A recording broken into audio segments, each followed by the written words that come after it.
What I got, you can't buy.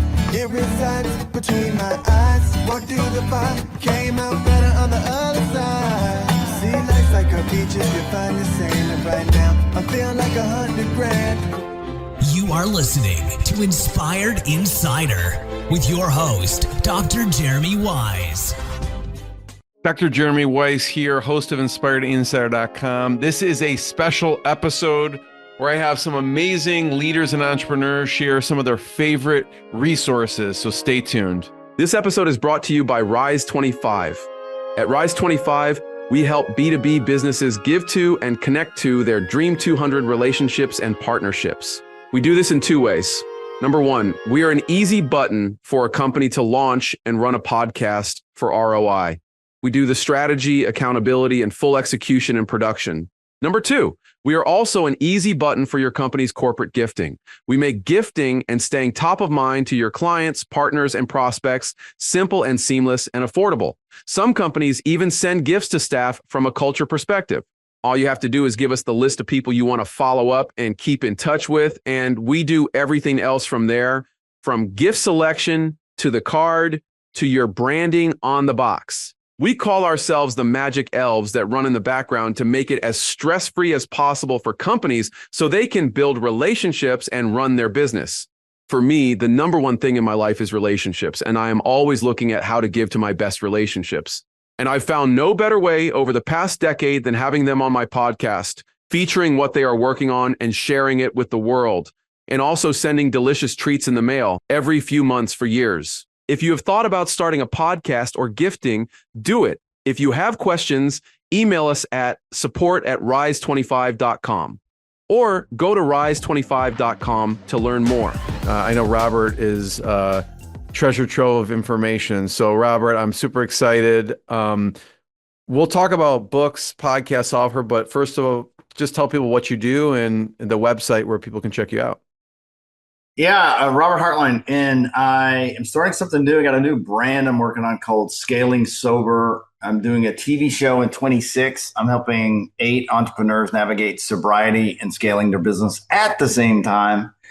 And I'm excited about that. So I'm an EOS implementer, scaled the business, and I really enjoyed this new phase of my life because I've helped a lot of people through sobriety and scale their business, and I want to combine both. So yeah, I saw that. That'll be exciting, and I look forward to seeing how that goes because it's going to probably take some interesting twists and turns.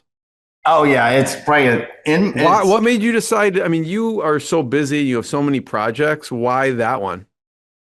Man, something I'm really passionate about, and I've really taken this different turn where I'm learning a lot about why people use alcohol and drugs to escape, and in my specifically driven entrepreneurs. And speaking of driven, this book here, Driven, is a book I was exposed to a couple of years ago, and it helped to shape my thinking and why we entrepreneurs are drawn to escape with alcohol primarily and other drugs. And it really helped me understand the difference between, fear and then the creative mode. So we go through these fear and super creative fear, and we're just kind of like riding this roller coaster.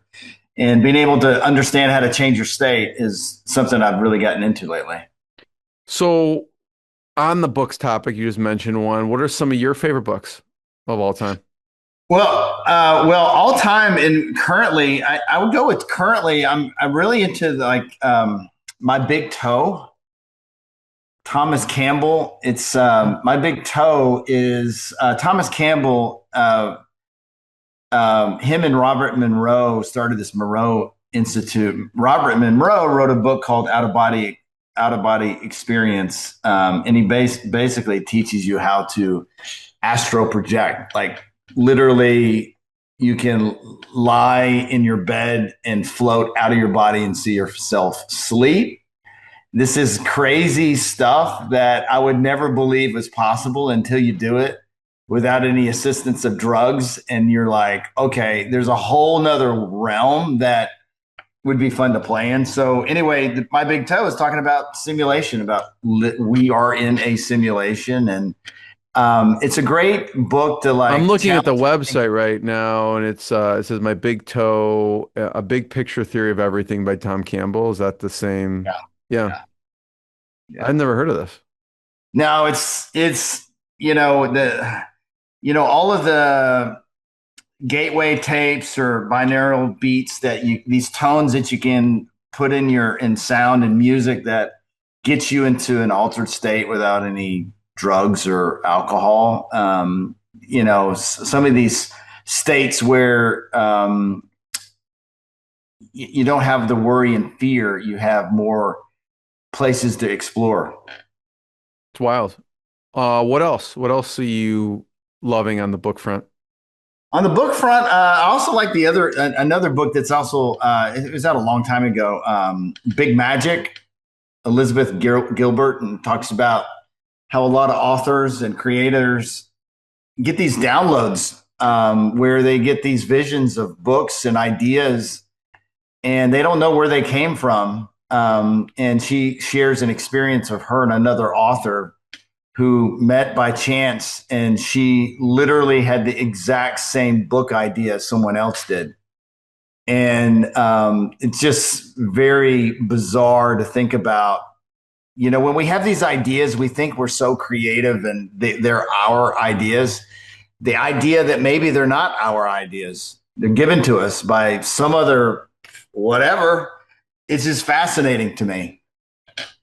See, I thought you were going to say traction because you love EOS.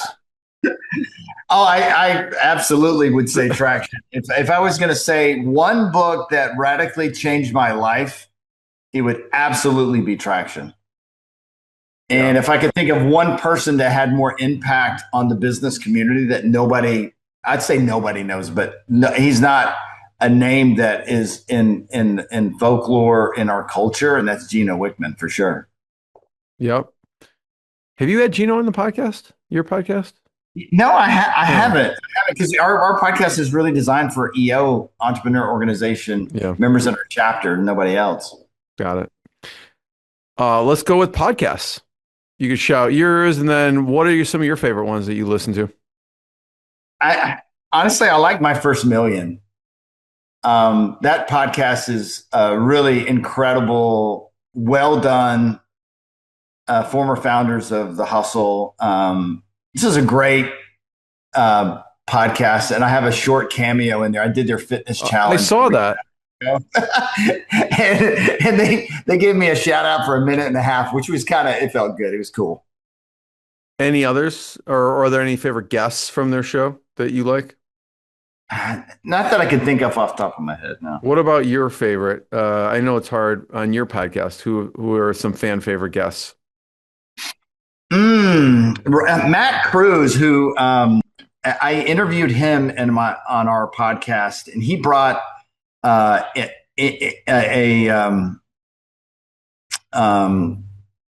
race here in Nashville, which was phenomenal, like Indy cars in Nashville, and his story of spending 8 years going on this journey to bring this race in Nashville, and all he had to go through to actually build this. And the day that his track was built, and he was driving into Nashville, and he saw his track after he imagined it for 8 years, and to actually drive through his track that he had created after all the toil it would take to do it.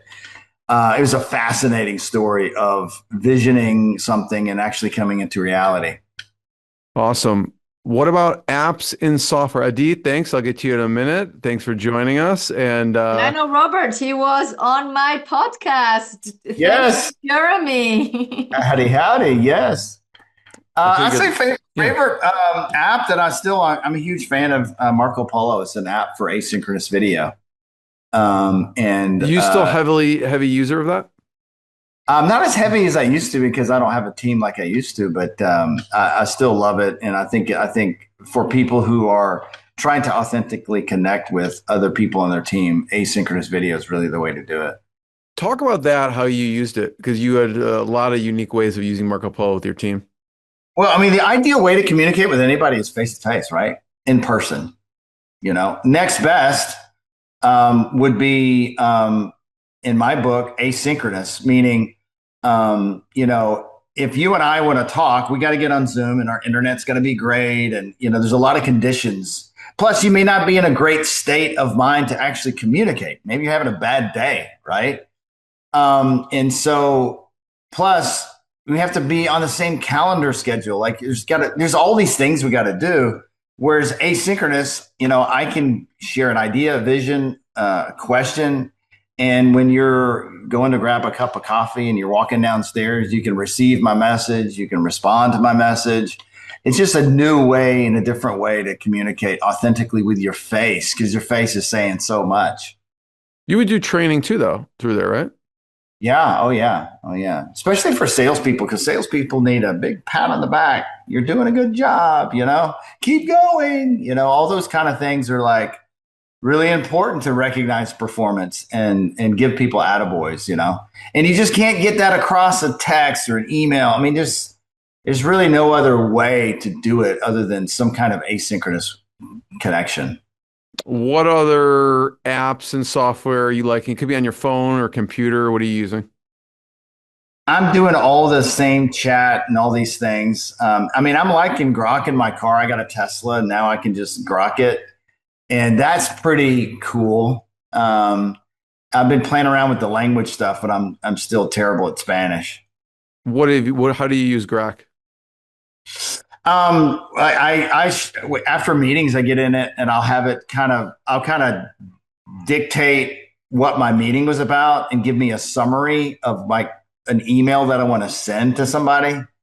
And I can just copy and paste it, drop it in an email. So that's been helpful for sure. And honestly, I've used it as a therapist and it's pretty freaking awesome. Because it tells me I'm so awesome. That's what I like most about it. They just really think my ideas are on point, It's so true. It's just absolutely the only way to go is like, yeah, I am pretty fucking cool, You can call me, I'll tell you that. What about any on your phone that you use regularly? I don't know if you have any health stuff that you're doing, because I know you're always. And I have all that. I got the Oura Ring, and I use the Connect app for my fitness watch. But all it does is kind of like make me anxious about sleeping. Like I wake up, did I sleep well? How do I feel? I don't know. Do you feel? And it's one of those. I'm starting to believe what I'm hearing is like, there is such a thing as like this artificial anxiety around sleep. But I don't know about you, and I wake up at 2 a.m. like clockwork. Like I don't know if I'm going to start a new thing where I'm just going to get up at 2 and I'm just going to work, and then if I get sleepy, I'll go back to sleep. Maybe I think otherwise I just sit there and just like be anxious about not having a good night's rest. I know another entrepreneur What's that? Go ahead. I was saying I know another entrepreneur that he doesn't do it so much anymore, but he was going to bed at 8 or something and waking up at 3, and that was like his normal sleep pattern. And he's like, I'm so productive from 3 on. It's crazy, right? Well, I was laughing because a minute ago you had a friend talking about, if you got to sleep better, you all these things would be true. And it's like, I would love to sleep better. Like I have all the tools. I got the sleep aid bed. I got I got the sound machine. Like I do this tea before I go to sleep. Same thing, 2 a.m. I don't even eat sugar or drink up at 2 a.m. Like I'm doing all the things, but up at 2 a.m. So I mean, like I'm one of those people that will click on any link that says you'll sleep better if you watch this. I will click on it and I will do all the things, and I will be always disappointed. Always. There's nothing like unless maybe I just start taking some wild drug that just kicks me out. I don't know, but I don't want to do that. No, I agree. But hey, Zeke, good to see you. We'll get to you in a second. Robert, thank you as always. You can stay on, hang out if you got to go. I totally get it. Adi, good to see you. I'd love just start people. We'll talk about this is right. Great people, great resources, books, podcasts, apps, and software. talk about what you do in your website first, and then we'll get to the questions. Yes, so my website is bizsuccesscg.com, B-I-Z, success spelled out, CG, consulting group, for consulting group, so bizsuccesscg.com. What we do is we create, document, optimize, and implement processes and procedures for companies, so to empower teams and get business owners the freedom that they so want and desire and need. So we're all about process documentation.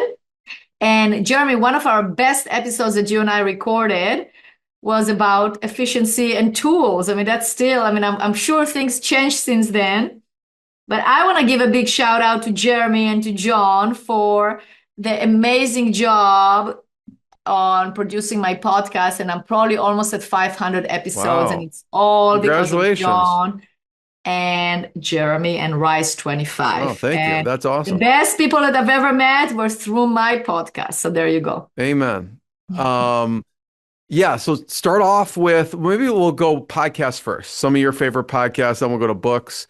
What are some of your favorite podcasts you'd recommend? The Inspired Insider. I'll take it. Okay, good. Just like ChatGPT, you're wonderful. It's like your podcast is the best. No, I'm all into AI now. I'm part of the AI leadership collective with Jeff Woods. So I like his podcast. I would recommend that one. I just came back from a collective meeting in Austin. It was fantastic. So big shout out to Jeff and his team. That was very good. And, I listen to different podcasts, different Build to Sell is very good, different John podcasts. Morello, that's a great one. Yeah. So, I mean, honestly, yours and John's are really good podcasts. So I have my podcast app and whatever, like I'm trying different business podcasts. Yeah. Love it. What about books? Some of your favorite books? Okay. So I just read this book. It's called Power Questions. It's Gerald Panas. I really like his books. He has a great books about selling and fundraising. But this is Power Questions. It's really about asking the right questions in order to get the right answers, right? Or to open doors or to understand. And I think that nowadays asking questions is very important because that's how you can work with AI the most successful. You have to ask the right questions. So obviously you can ask the AI to ask you the right questions, but you also need to be able to ask the right questions to get the right answers. And this is a very simple book to read. It has a lot of examples in it, and it's actually fascinating. So that's what I love that. I remember, I love books that have questions, right? There's a book of beautiful questions by Warren Berger. There's like so many ones. I always, thanks for that reminder. I have to go into Amazon, just type in like questions and see what's in the title and see what books are out there. Yeah. And it has like, it's very short chapters, and each chapter is basically has a question on how you use it. So suggestions on how to use this question. And it just keeps the conversation going. It really also creates the right questions for the right people. And especially now with AI, you can research about the people, what is important to them, etc., and then use the right question. Any other favorite books? I have a lot of favorite books, but that's the one that comes to mind. I mean, I have a whole library here. We can go over it, but I think this is what was top of mind right now. Cool. Apps and software. Some of your favorite apps and software. Yeah, so I'm into efficiency and consolidating apps. That's my thing. So I love ClickUp. We live in ClickUp. Everything works. All of our internal company works or internal works in the companies in ClickUp. So I use the app. We of course use Slack as well. So those two apps are great. Those are the ones that I would say we use it, and we use SweetProcess to document our internal processes, just like you, Jeremy. And of course, we also use it with our clients along other apps. So those are the three apps that I use the most. I try to figure out how we can use everything in those three apps as opposed to then expand to others, because it just becomes just too much. So I'm into consolidating apps and not expanding on, although I have a lot of apps on my phone.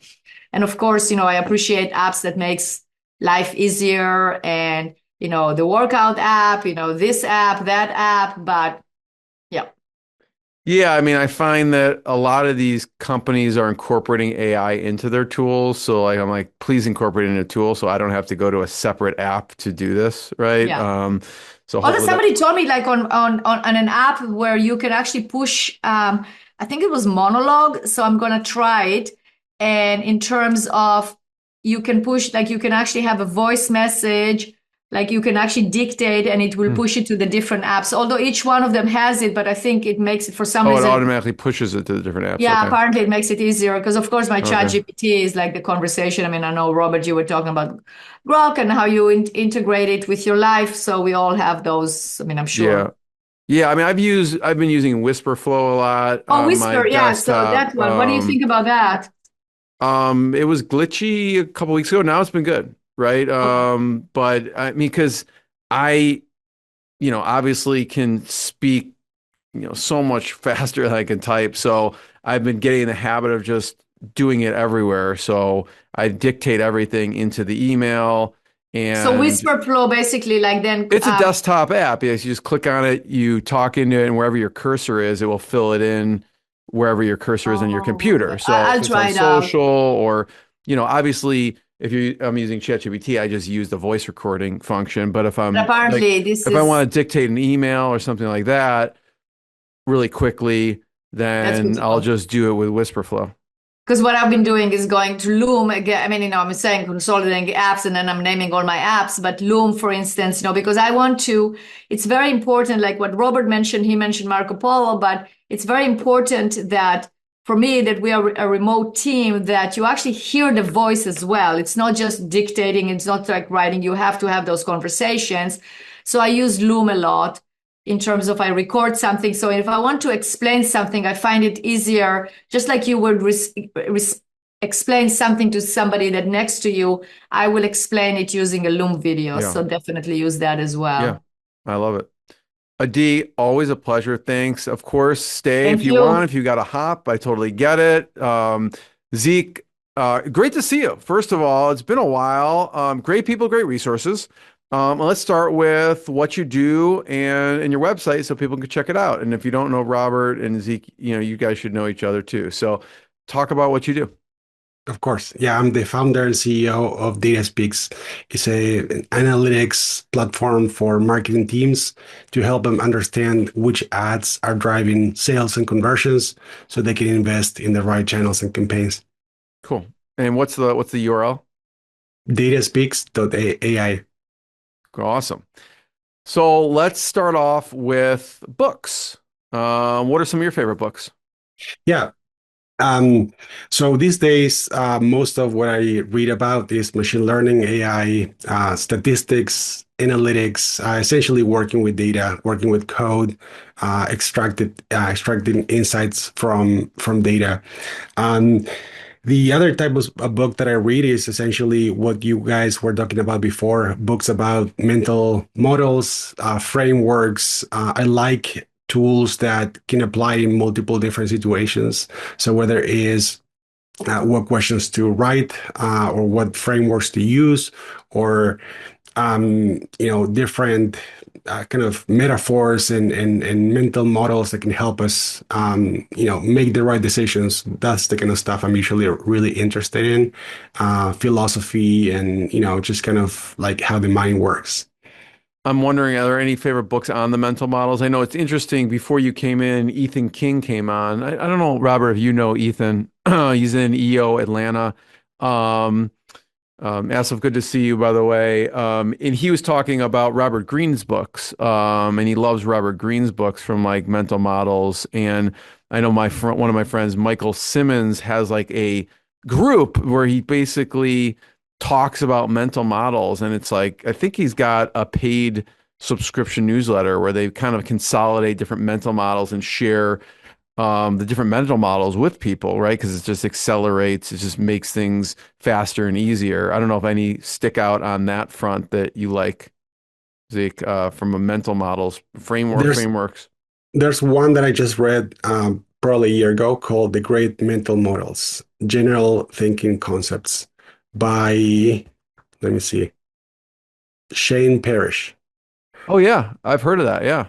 Okay, yeah, and there's that's one of many. And what I found is I that see the great mental models. There's a box set oh, here. okay, I Yeah, didn't know too. about that. Yeah.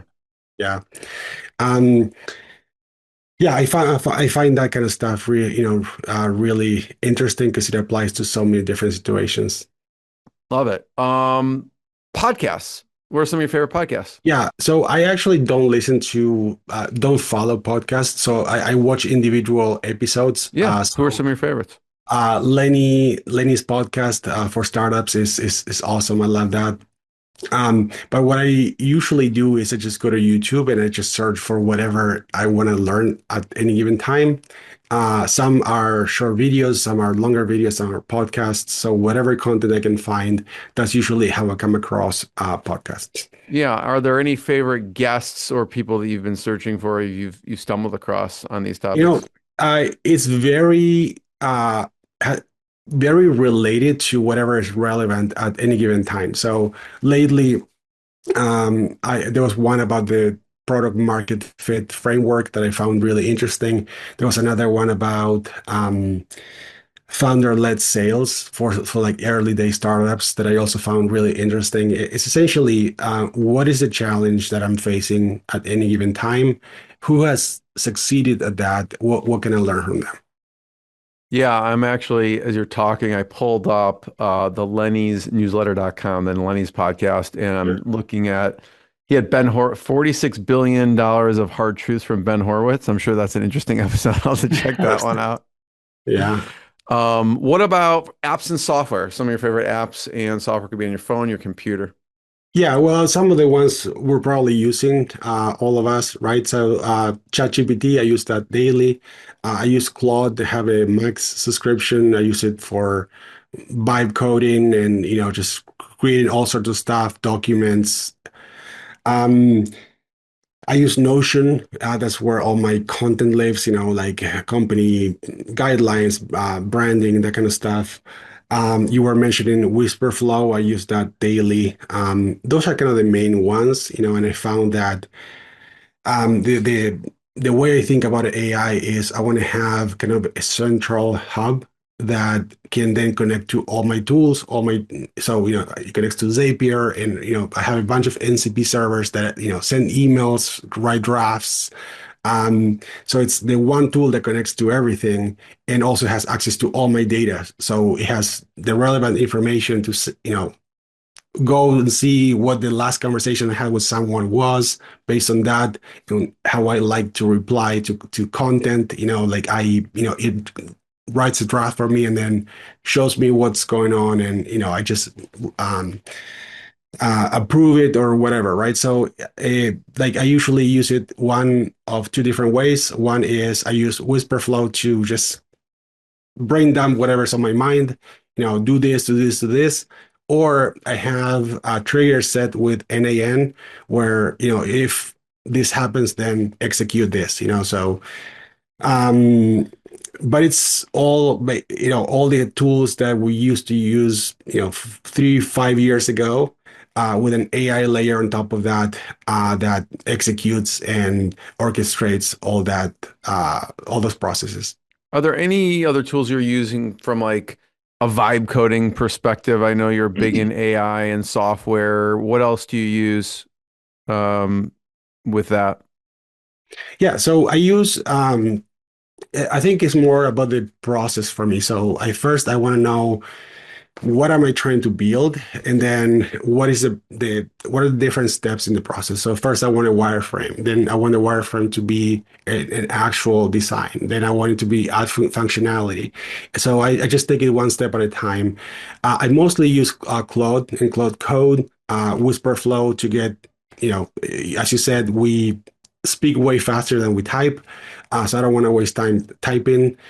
And then just iterate, just do this, do this, do this. And then I have a team that actually takes that and, turns it into production ready code, right? Because it's like, I just want to prototype quickly. I just want to show demos. And yeah, I just, for example, did a demo for Nike, and I just need everything customized with Nike logo, and I was able to do that in minutes, so that kind of stuff. And any kind of like PDF reports or analysis or proposals, because it has access to all my data. I can just say, do this, and yeah, that's usually my process.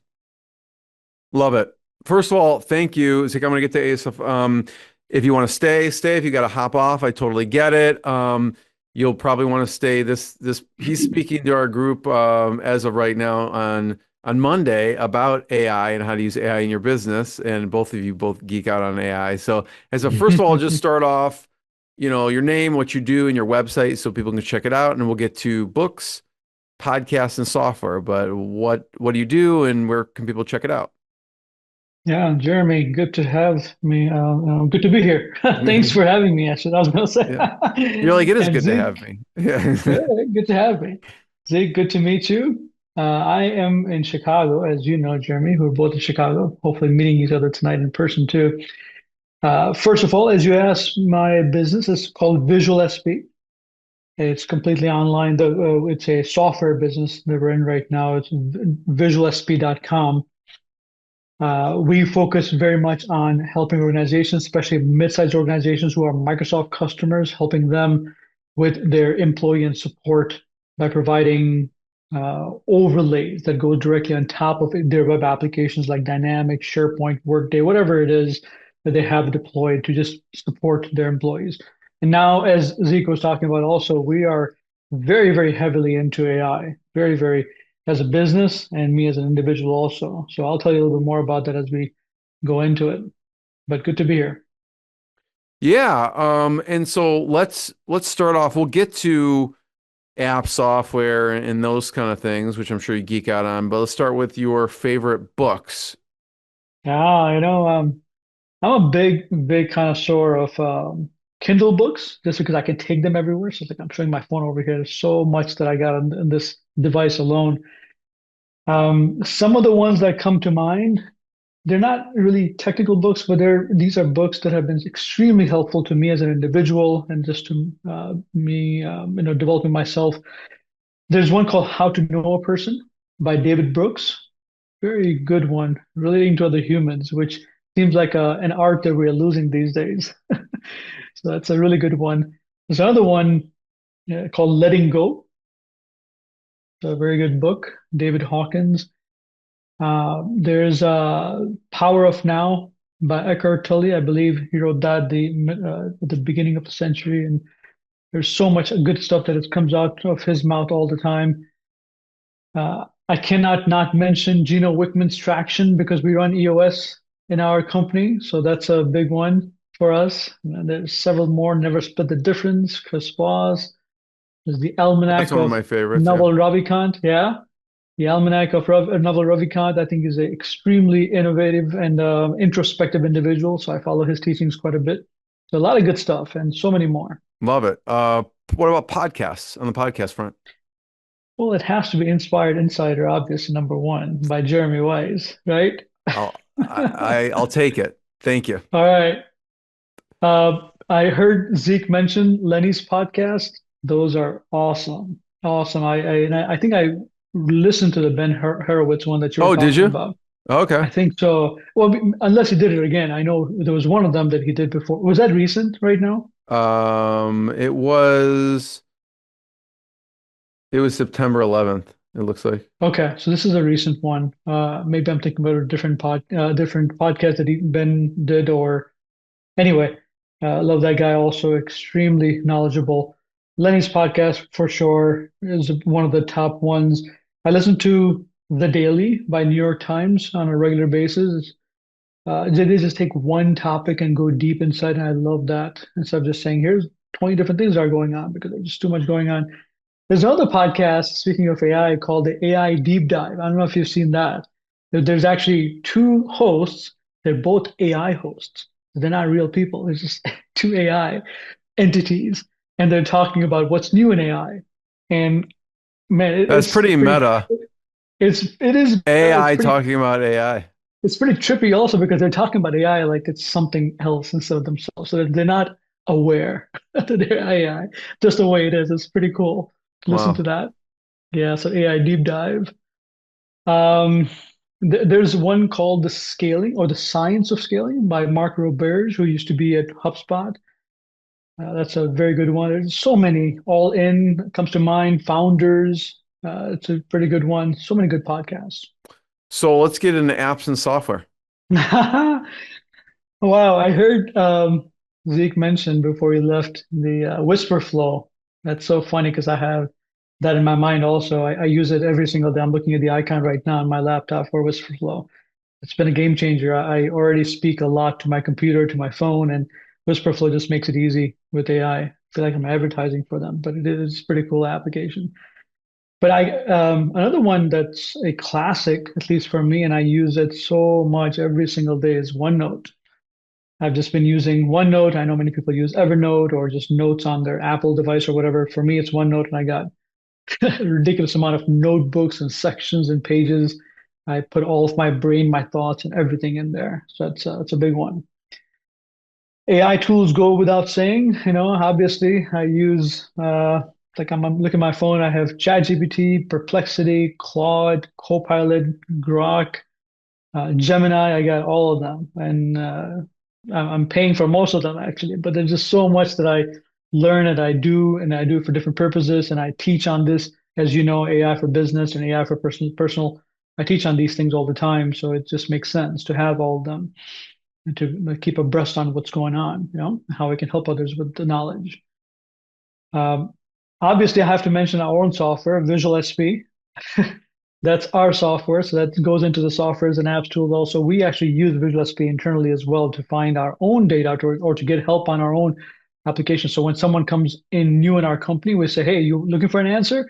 Go into VisualSP. It's going to have all the knowledge and it's going to give you overlays and lots of good stuff." So that's great. Talk about how that works. How does Visual SP work? Yeah, so I've been a trainer, and I've even before that was curriculum developer for a long, long time. And it was always before, I'm talking about early 2000s, where you go to a knowledge base or you go to a learning management system or learning system to get your information. And then when we started developing this software, it was very much like, don't go anywhere. The information that you need is right there, at your moment of need.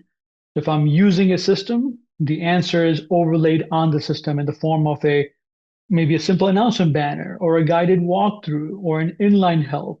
There's something flashing in your face right there, like, hey, pay attention to me. You click on it, the video appears. Lots of good stuff like that and overlays. It just feels like it's part of the system. That's how it works. Yeah, and now Wow. we're incorporating some pretty amazing AI stuff in there where it knows where you are and gives you information from a different source coming directly here as to here's what you need to know right here. So you don't have to go there. So pretty cool stuff, in my opinion. But I'm A- biased. Anything interesting of how you said you have different AI tools for different functions. Yeah.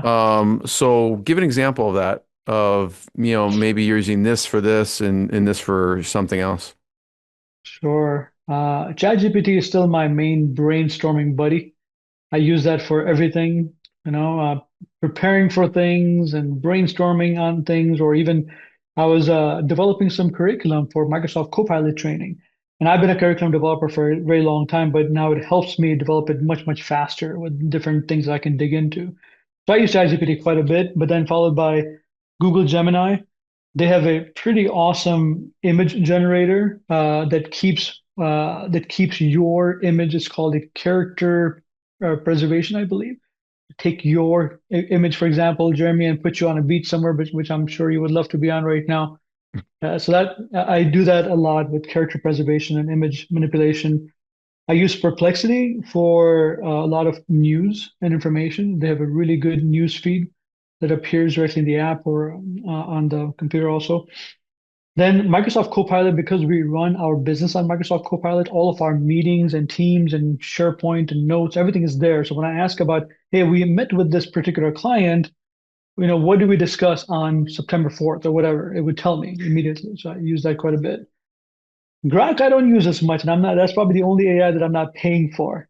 I'm using the free model, and I'm just trying to use that as comparison for other ones. But it's very liberal, which could be good or bad, depends on how you look at it. And then Claude is a great writing partner where you could get really deep into some very good introspective writing. where it's probably the best writer and good for code generation, which I'm not a coder anymore. I used to be a long time ago, but I would use that specifically if I was. Well, first of all, Esma, I just want to thank you. Thanks for sharing your books, podcasts, apps, and software. Appreciate it.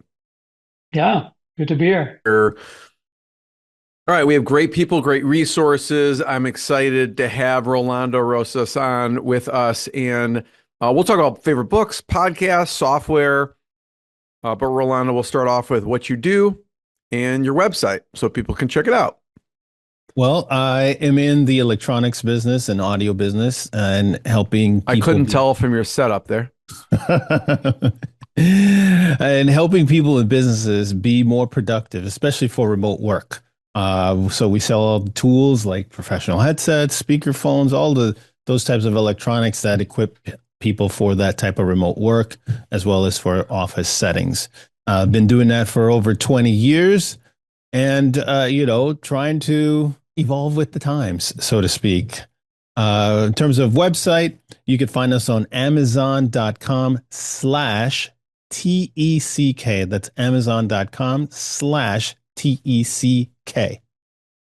Yeah. And, if you've bought someone Amazon headsets that you may have already bought from Rolando, right? So probably. You probably bought a bunch of stuff from, or your organization has bought it. And actually, one of the things that we've been doing that's new that wasn't available is that we can actually support customers. It's been coming mostly from the enterprise side. The knock on Amazon is that, if they want support, it's off to somebody, remotely somewhere that doesn't understand. We actually partnered with them to tackle that. So every customer of ours that buys on Amazon, within the Amazon app, I was just 2 clicks away from getting support from my team. So that's fairly new. And we love that because now our customers like what we're giving them, the product plus the support that they're looking for. No, that's amazing. Yeah, I've experienced firsthand your products and support, and it's pretty amazing. Let's go to books first. Yeah. Some of your favorite books. Ooh, my goodness. I'm going to offend some people if I just say a favorite book. You could say multiple. There's one. There's Never Split the Difference from Chris Voss. That is amazing. You had someone from their team on your podcast. Yes, Derek Gaunt. He was amazing. He was an amazing guest. His episode did really well on our podcast, and he was just amazing. Just the part of how do you have a dialogue with somebody, when somebody's screaming in your face and all of that. And let me ask you this: do you think it's harder to have a conversation or a dialogue with a terrorist versus a toddler? I asked him that question. Well, actually, that's why I bought Never Split the Difference. People were like, "Oh, it's a great negotiation book, and it's great for business." And what I heard, and Chris Voss is ex-FBI hostage negotiator, right? He's negotiating terrorists. What I heard was, I feel like it's hard to get my kid out the door in the morning. And so that's actually why I originally bought it, because I'm like, well, if this person can negotiate with terrorists, then surely it will work with little kids. So that's why that's what caused me to buy the book in the first place. Yeah, and it's amazing. And there's a couple other books I can give you. Colin Woodard, 11 Nations. I'm looking it up because I forgot the exact 11 Nations of the U.S. So if you read that book, they have writings of people that describe their adventures going to places like New York back in the 1800s. And it's the exact same, quote, complaints that people have about New York people. They're brash and da-da-da-da. And what he explains is that... you're wearing the Yankees hat? Yes. That even if you bring in a new group of people, a new group of immigrants, a new group of folks from different walks of life, and they come into a region, whether it's New York, whether it's the Midwest, whether it's the West Coast, they eventually adopt what's there. It just becomes that. It doesn't become the other way around. So New York will never become Mississippi. Mississippi will never become New York. And the people that move to those areas historically have done that. And he explains that we're actually a part of 11 nations inside the US. And he traces the origins of those. Fascinating. Interesting. Just very fascinating. There's another one by David Epstein. I'm trying to remember the name of that title, but He's got a few books, right? David Epstein. Yes. And so he's actually on a book tour right now of sorts. So David, if you're listening to this, I'd love to talk to you. Range is one of them. Yes. The sports gene. What, I don't know which one's the new one. Yes. So he's got a couple of them, but one of the things that he looked at was research around the 10,000 hours, the whole 10,000. And he knows the guy that wrote, is that Malcolm Gladwell that wrote 10,000 hours? Well, yeah, it's a tipping point book. Yeah, he talks about 10,000 hours. Yep. And so that's a myth. You don't need 10,000 hours because in the original study, there were people that got to the expertise and mastery way sooner than 10,000 hours. Some that took much, much longer than that. So that 10,000 hours is not correct, which is fascinating. So you can become a master at what you're doing. So there's actual studies that have looked at this. You can become a master within 17 minutes a day. So if you don't know how to play the piano, 17 minutes a day is all you need. You do that for a year, you're going to be ahead of 90% of the people that try to play piano because they play it once a month or, 1 hour of every quarter or something like that, or whenever the mood hits them. 17 minutes a day through a year gets you further than 90% of the people that are trying to play piano. It's all about consistency. And Dr. Kim, thanks for joining us. I'll get to you in a second. I was going to say, when you came in, Rolando, you were saying about New York, and I joke around our mutual friend, Chad Rubin. And I'm like, what I said, I go, you're a nice New Yorker, but the nicest New Yorker is still not as nice as the meanest Canadian or Minnesotan. So, well, Minnesota was where I went to school and lived for a long time. That's where Dr. Kim is. Oh, is that right? Yeah. Where in Minnesota are you? Minneapolis. Oh, I lived in St. Paul. Yeah, small town though. Worthington is where I'm originally from. Where'd you go to school, Duluth. Rolando? I went to school at a liberal arts college called McAllister, right in St. Paul. And it's crazy because St. Paul and Minneapolis are so close, and there's a whole ton of colleges and universities literally within 20-minute radius. It's just crazy that there's in most colleges tend to be in the middle of nowhere. If you look at where they're all spread through the US, they're most of them in the middle of nowhere.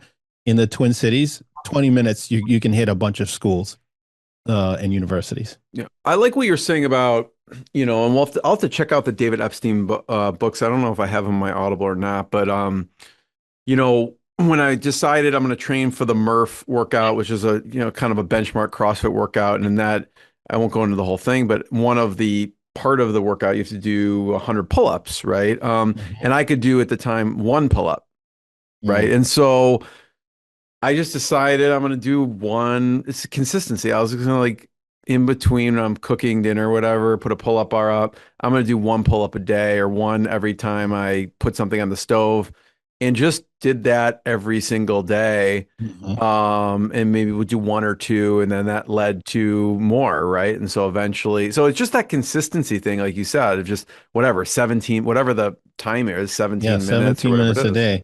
Here's another one from David Epstein that it was really kind of cool and enlightening, so to speak, that people that, so the whole argument is specialist versus generalist. And what he said was that people that are generalist, if you're especially looking at sports performance, they tend to do better because his expertise is in sports.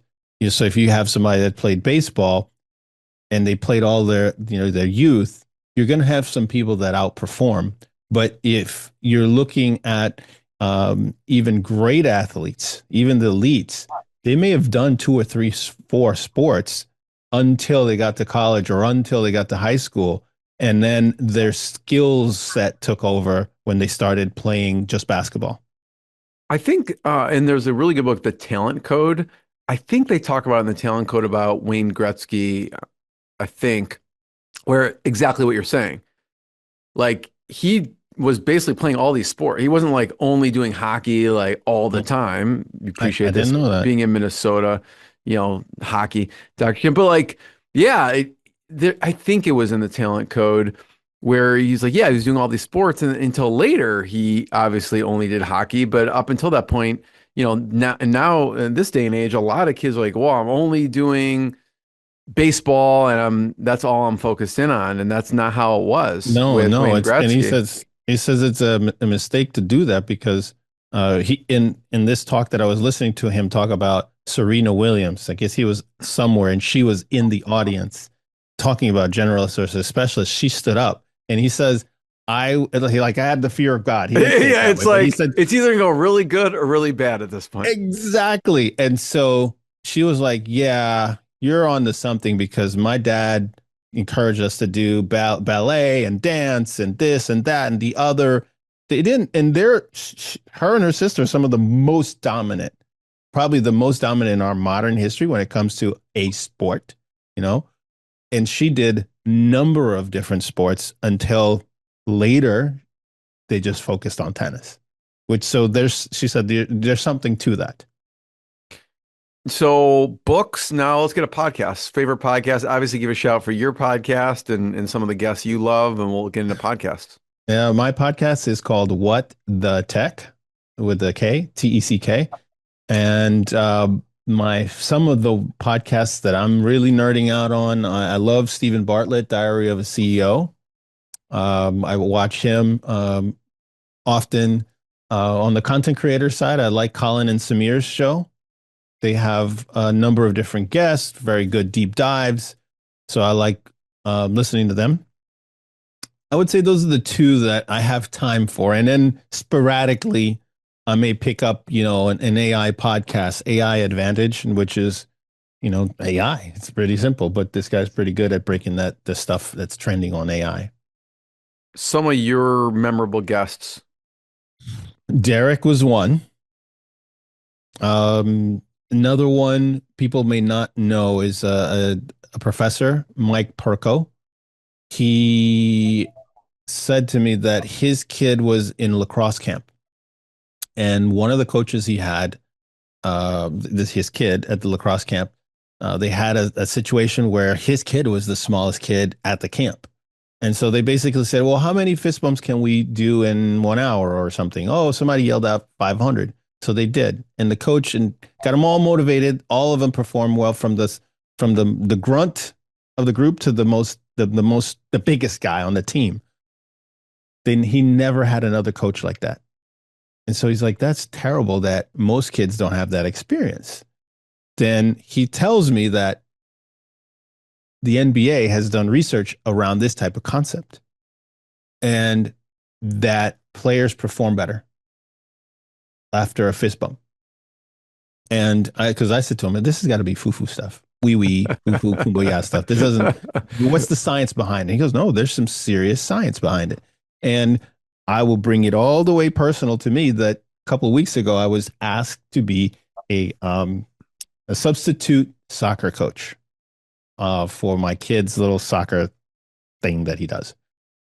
I did exactly that. I implemented what this professor said would work. All the parents loved it. So the kids, what'd you have that you kids all give each other fist bumps, or what did you Yes, do? periodically, not every time, just, here, yeah, we finished our drill. Come on, everybody, come on in. Boom. And then they said they were more engaged, and some of the kids wanted me as their coach. That was surprising. I was not expecting that. I was not expecting that at all. So there's something there. Do I know all of what's happening there and the science behind it? I just know if the NBA says it works, and I think he was given a talk recently to the U.S. Soccer Federation about this, so that more and more organizations, it's free, just do it, and kids kind of lift their spirits. They're more engaged, and if it's free and it works, why not? I love it. Favorite apps and software? Hey, so apps. I got a ton on my phone. I'm loving the three AI, so I'll put them all together. Gemini, Claude, and ChatGPT. I use them all three and play around with them because every single day, if you fall asleep, you don't know, oh, this one came out with this one, and this one's agentic, and this one's, vibe coding now. And you will complete, oh, Nano Banana, that's on Gemini. So playing around with them, Yeah. you find out, oh, wow, this is here. I could do this just last week. They So change those so are the quickly. three I would say that I like. Software. I really am liking Descript. So if you're into the content business, Descript is really another thing that's just made editing video for non-hardcore video people. If you want to have a video that looks way better than just a camera shot or just, webcam, this takes that to the next level for non-hardcore editors like most people. It's just a really great piece of software. Any in your phone? Favorite apps? I get those three that I those mentioned. three. Okay. I use them on my phone. I use them regularly. Claude, Nice. ChatGPT, and Gemini. All those three apps. Those I would say right now are my favorite three apps. Rolando, thank you. As always, you could stay on if you have to hop off and you're I busy. want to hear what No Dr. worries. Kim got to say. And I'm going to get to Dr. Absolutely. Kim. Dr. Kim, thanks for joining me. And this is great people, great resources. And we'll get to books, podcasts, apps, and software. But let's just start off with what you do and your website.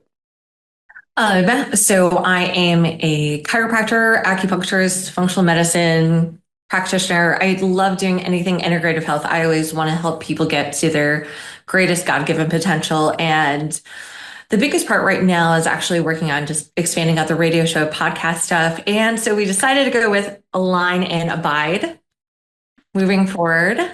I know this. I like the word align. 25, that helped me come up with it. I know them. Do you? I kind of like them a lot right now. What's your website so people can check it out? My website is drkimtran.com. Right. And your podcast, all the episodes will be linked there. Kim's been doing a radio show for many years.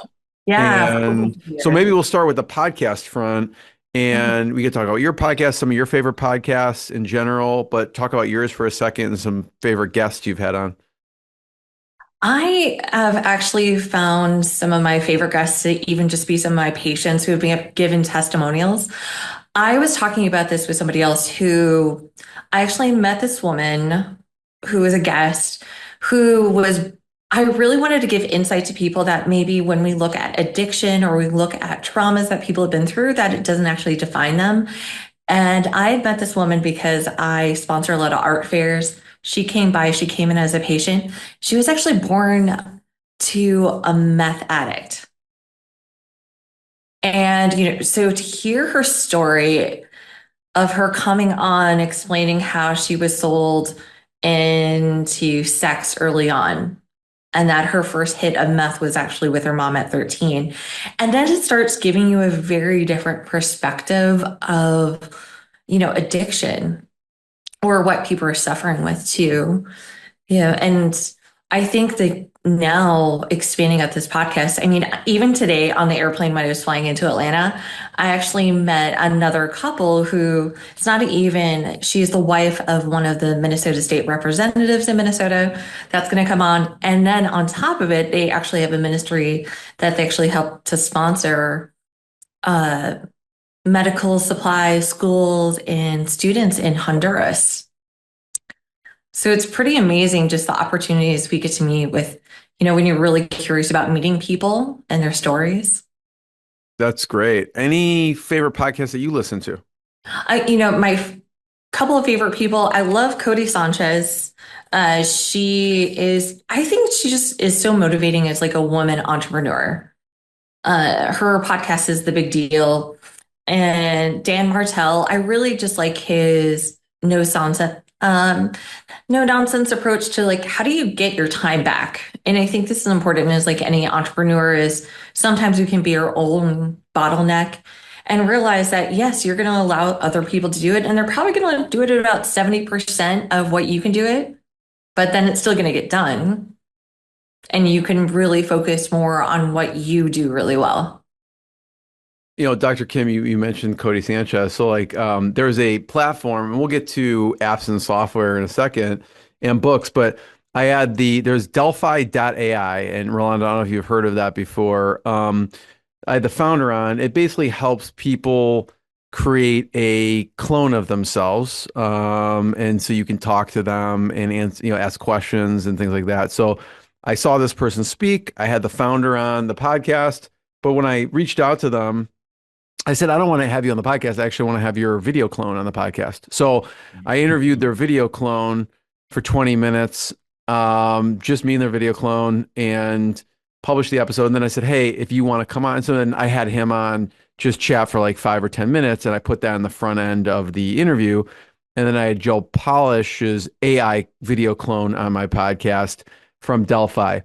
The reason I'm saying that is Cody Sanchez is actually on Delphi. So maybe you can interview her video clone for your podcast. I'm actually going to do, I messaged the Delphi founder and one of the co-founders of HubSpot, Brian Halligan. I said, hey, do you mind can you reach out to Brian and see if I can interview his video clone for the podcast? And he responded, yes. I don't have a confirmation with Brian, but he said, yeah, you could have Brian on. So I'm going to probably interview the co-founder of HubSpot on my podcast through Delphi. So we'll have to, you'll look at, and how good was that, those interviews? What's that? How good are the ones with the clones? They're very interesting. Yeah, check it out. If anyone goes to inspiredinsider.com and you search Delphi.ai or you search Joe Polish, it says in there with, their video clone. So anyways, on the Cody Sanchez thing, she is on Delphi. So you can talk to her and ask her questions or type in whatever it is. So maybe that's a future guest for you. Yeah, for sure. That would be amazing. Yeah. So books. What are your favorite books?